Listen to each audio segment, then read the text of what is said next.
The whole world is governed by laws, the universe, in fact. Laws. We call it the law of electricity. We call it the law of gravity. There's mathematical laws, there's physical laws, speed and velocity laws, agricultural laws. There's all kinds of laws.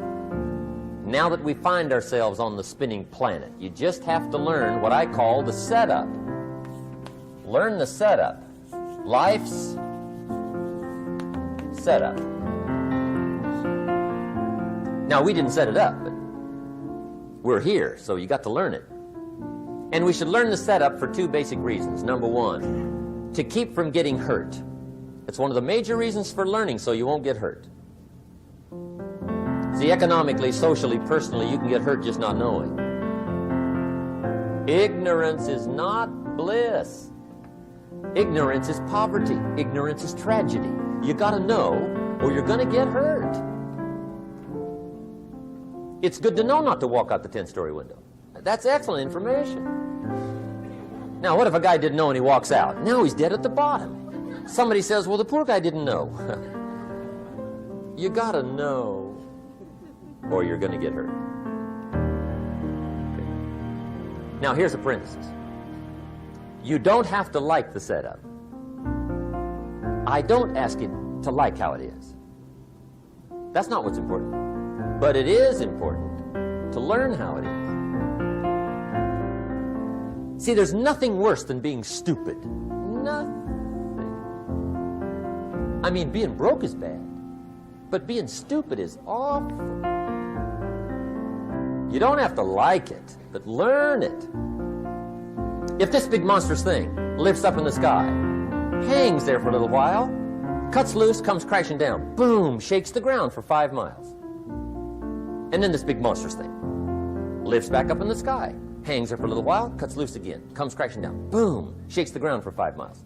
It just keeps doing it, this big monstrous thing, lifting up and then crashing down, boom.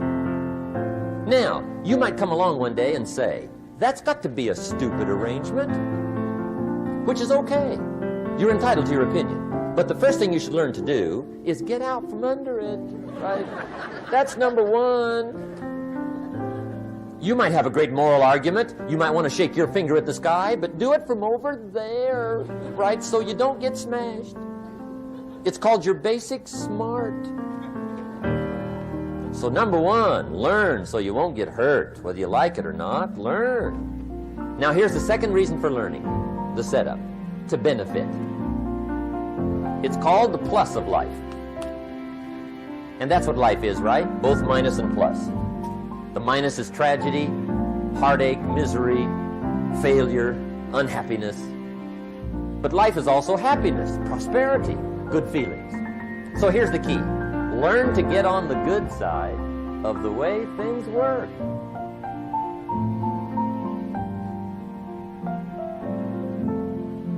Now, here's two of the basic laws, and we'll take our break. Shof taught me these.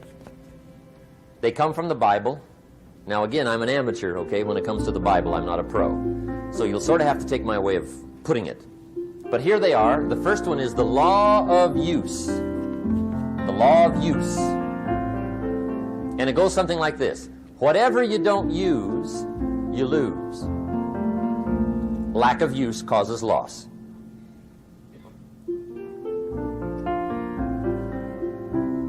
On this planet, maybe not the next one, but on this one, if you tie your arm to your body, leave it there long enough, you'll never use it again. It's over for the arm. Now, it may not be over, but it's over for the arm. The only way to keep the use of this arm is what? Keep using it. If you quit, you lose automatically. They don't bring it up for a vote. You lose automatically when you quit. Now, the same thing that goes for your arm goes for your brain, mentality. The same thing goes for all the human virtues. Ambition, unused, declines. Strong feelings, unused, diminish. It doesn't grow, it diminishes.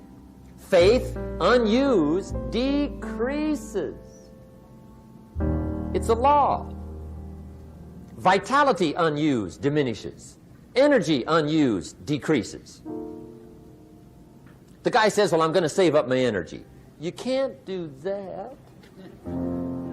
That's like trying to save today, put it on the end of the year. See, you can't do that. They'll come take you away. If you don't use today, what?